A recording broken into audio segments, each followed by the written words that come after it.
السلام علیکم ورحمۃ اللہ وبرکاتہ۔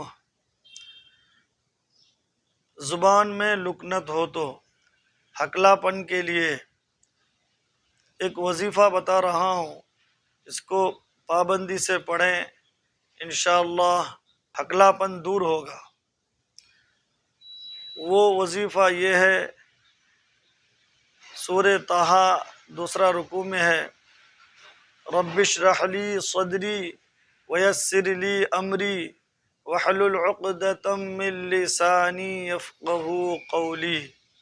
رب اشرح لی صدری ویسر لی امری واحلل عقدۃ من لسانی یفقہوا قولی۔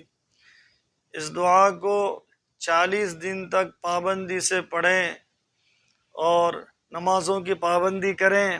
اللہ تعالی مجھے اور آپ سب کو نمازوں کی پابند بنائیں اور اپنی آخرت کی تیاری میں مشغول رہنے کی توفیق عطا فرمائے۔ السلام علیکم ورحمۃ اللہ وبرکاتہ۔ اس طرح کے اور ویڈیوز کے لیے ہمارے چینل کو سبسکرائب کریں، بعدوں میں لگے بیل آئیکن کو پریس کریں، زیادہ سے زیادہ شیئر کریں۔